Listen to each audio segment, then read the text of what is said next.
¿Cómo se puede vencer el temor y el dolor que nos provocan las diversas circunstancias de la vida? ¿Cómo se puede ser más fuerte ante el destino? Séneca, el estoico romano, que también pasó por dificultades, a las que pocos nos podríamos enfrentar, como el destierro, una salud complicada e incluso, la hostilidad por parte de uno de los emperadores más temibles de la historia, nos ha legado su sabiduría a través de sus escritos. Hoy daremos a conocer esa sabiduría estoica. En su texto, de la tranquilidad del alma, nos menciona que, por dura que pueda sonar esta afirmación, el hombre no podrá desprenderse anímicamente de las aflicciones que le van a rodear por el resto de su vida, si no trabaja todos los días en superar su temor a la muerte y, por ende, el primer paso para conseguir una mayor fortaleza ante las circunstancias es desapegarse de la vida y del temor a la muerte. Dice Séneca, en el capítulo 11. Lo primero, pues, a que se ha de quitar la estimación es a la vida, contándola entre las demás cosas serviles. Dice Cicerón que aborrecemos a los gladiadores que en pelea procuran salvar la vida y, al contrario, favorecemos a los que la desprecian. La fortuna, que hace también sus regocijos y espectáculos, dice: ¿para qué te he de reservar, animal malo y cobarde? ¿Por qué no sabes ofrecer el cuello? Has de ser más herido y maltratado y, al contrario, tú, que no con cerviz forzada ni cruzadas las manos esperas el cuchillo, vivirás más tiempo y morirás con más despejo. El que temiere la muerte no hará hazaña de varón vivo. Mas el que conoce que al tiempo de su concepción capituló el morir, vivirá según lo capitulado, y juntamente con la gallardía de ánimo, hará que ninguna cosa de las que en la vida suceden le sea repentina. El segundo paso para alcanzar una fortaleza estoica es aceptar, y hasta visualizarnos, en nuestra vida cotidiana, que en el futuro, la adversidad vendrá a nuestras vidas.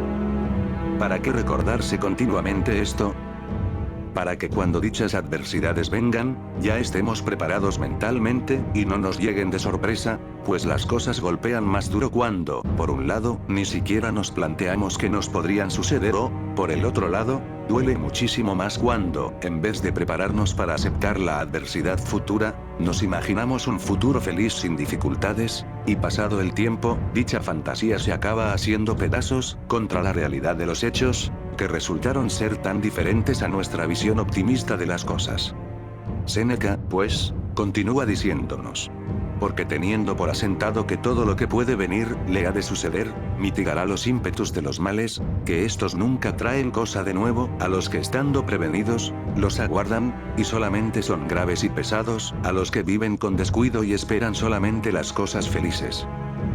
Porque la enfermedad, la cautividad, la ruina y el incendio, no me son cosas repentinas, sabiendo yo en cuán revoltoso hospedaje, me encerró la naturaleza. Tengo de admirarme, de que se me hayan llegado los peligros que siempre anduvieron cerca de mí. Muchos hombres hay que habiendo de navegar, no se acuerdan de que hay tormentas. Citando a Publio, menciona: a cada cual puede suceder, lo que puede suceder a alguno. El que depositaré en su corazón esta sentencia, y atendiere a los males ajenos, de que cada día hay tanta abundancia, y conociere que tienen libre el camino para venir a él, este tal se prevendrá antes de ser acometido. Solo hay un instante de distancia, del verse en el trono al estar postrado ante ajenas rodillas. Persuádete, pues, que todo estado es cambiante, y que lo que ves en otros, puede suceder en ti. Si en tan gran mutabilidad de las cosas, que suben y bajan, no juzgares que te amenaza todo lo que puede sucederte, darás contra ti fuerzas a las adversidades, las cuales quebranta el que las antevé. El tercer paso para trabajar la fortaleza estoica, es aprender a acostumbrarse a las dificultades, del mismo modo en que un esclavo se acostumbra al peso de las cadenas. Ciertamente, ni yo, ni nadie, puede explicar este enigma en torno a la fortaleza, mejor que Séneca. Solo él, con sus propias palabras, puede llenar de espíritu y gloria, el oscuro camino que emprende todo aquel que busca enfrentarse al destino. Dejemos, pues, que sea él, el que hable. Si entraste acaso en alguna difícil forma de vida, y, sin saberlo tú, te puso la pública o la particular fortuna, en algún lazo, que ni sabes desatarle, ni puedes romperle, considera que los presos a los principios sufren mal las cadenas y grillos, que son impedimentos de sus pasos, pero después que se determinan a traerlos, sin indignarse con ellos. La misma necesidad los anima a sufrirlos con fortaleza, y la costumbre los enseña a llevarlos con facilidad. Con ninguna cosa nos obligó más la naturaleza, como fue, conociendo que nacíamos para tantas miserias, haber inventado para temperamento de ellas, la costumbre de sufrirlas, la cual con presteza se convierte en familiaridad. Nadie perseverara en las cosas, si la continuación de las adversas, tuviera la misma fuerza que tuvo, a los primeros acometimientos. Todos estamos atados a la fortuna, pero la cadena de unos es de oro y floja, la de otros estrecha y abatida. Pero, ¿de qué importancia es esta diferencia, si es una misma la cárcel en que estamos todos, estando también presos en ella, los mismos que hicieron la prisión? Si no es que asimismo juzgues, que es más ligera la cadena, porque te la echaron al lado izquierdo. A unos enlazan y encadenan las honras, a otros las riquezas, a otros la nobleza, a unos oprime la humildad, y hay otros que tienen sobre su cabeza ajenos imperios, y otros los suyos. A unos detiene en un lugar el destierro, a otros el sacerdocio, siendo toda la vida una continuada servidumbre. Conviene, pues, acostumbrarnos a vivir en nuestro estado, sin dar de él una mínima queja, abrazando en él cualquier comodidad que tenga.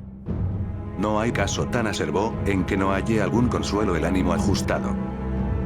Arrima tu razón a las dificultades, y verás cómo con ellas se ablandan las cosas ásperas, se ensanchan las angostas, oprimiendo menos las graves, a los que con valor las sufren. Estoicismo. El mundo es una llama ardiendo, y el hombre, que no puede huir del destino, está clavado sobre el mismo, a consumirse junto con la llama. ¿Qué queda entonces? Aprender a arder junto con la llama. Las cadenas dolerán menos, si uno está dispuesto a llevarlas o, como dirían los cristianos, cada quien debe estar dispuesto a cargar con su propia cruz. Levantamos los hombros y cargamos con nuestro destino, pero, ¿podemos encontrar una luz, en medio del camino? Séneca vio una luz, una antorcha en medio de la oscuridad, que fue Sócrates. Sócrates, que fue estoico antes de que existieran los mismos estoicos. El hombre que se mantuvo firme en la virtud, a pesar de haber sido condenado a muerte, por sus propios conciudadanos. A veces, cuando el destino está marcado a ser un abismo oscuro hasta el final, lo que nos queda no es la salvación, sino sostener la virtud. Sócrates fue un hombre que sostuvo la virtud en alto, y no la soltó hasta el final, a pesar de saber que no se libraría de su condena. Séneca nos hace un retrato de Sócrates, poniéndolo como ejemplo. Dice así: ¿podrás, por ventura, hallar alguna ciudad más perdida de lo que fue Atenas, cuando los 30 tiranos la despedazaban, habiendo muerto a 1300 ciudadanos de los mejores, sin poner esto fin a la ciudad que consigo mismo se irritaba? ¿Podía, por ventura, tener alguna paz aquella ciudad, donde los tiranos eran tantos, cuantos los soldados de la guarda, sin que se pudiese ofrecer a los ánimos, esperanza alguna de libertad, y sin descubrirse camino para el remedio, contra tan grande fuerza de infortunios? ¿De dónde, pues, habían de salir para el reparo de tan mísera ciudad tantos hermodios? De que estaba Sócrates en ella, y consolaba a los senadores que lloraban, y exhortaba a los que desconfiaban de la salud de la república, y amonestaba a los ricos que temían perder las riquezas, con el tardío arrepentimiento de su peligrosa avaricia, y daba a los que le querían imitar, un heroico ejemplo, viéndole que andaba libre entre 30 tiranos. A este, pues, que con valor se oponía al escuadrón de tiranos, mataron los atenienses, no pudiendo aquella ciudad, cuando se vio libre, sufrir la libertad, y con esto verás que en república afligida, hay ocasión de que se manifieste el varón sabio, y que, al contrario, en la floreciente y bien afortunada, reinan el dinero, la envidia, y otros 1000 flacos vicios. En la forma, pues, que estuviera la república, y en la que la fortuna nos permitiere, nos hemos de desplegar o encoger, pero siempre ha de ser nuestro movimiento sin entorpecernos por estar atados con temor. Antes aquel se podrá llamar varón fuerte, que amenazado por todas partes de los peligros, y oyendo cerca el ruido de las armas y el estruendo de las cadenas, no escondiera la virtud. Si lo que nos queda es un destino malo, no debemos tener en nuestra cabeza la idea de salvarnos por encima de la idea de mantener la virtud ante él. el último paso para alcanzar la fortaleza estoica, o quizás, y en verdad, el primer paso, es valorar la virtud. No puede ser estoico aquel que no valora la virtud, porque, en ese caso, se estaría dispuesto a desechar la virtud si con ello consiguiera librarse de la adversidad. Como aquel que prefiere robar el pan antes que pasar hambre, o dar lo poco que se tiene al prójimo. Sostener la virtud nos hace fuertes ante el destino, porque nos da un motivo para soportarlo, del mismo modo que el padre tiene un motivo para soportar el hambre, al darle el pan a sus hijos. Sócrates demostró ser estoico, al desechar la posibilidad de salvarse de su condena, sirviéndose de sofística y mentira para convencer a sus captores.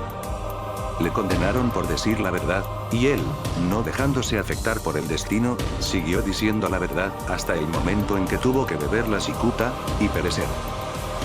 Aludiendo nuevamente a la metáfora, Sócrates tuvo la opción entre perecer de hambre, o robar, aunque fuera, un pequeño pedazo de pan. Demostró que el destino no pudo torcer su virtud, al estar dispuesto a padecer una injusticia, antes que cometerla. Esta es la cuestión.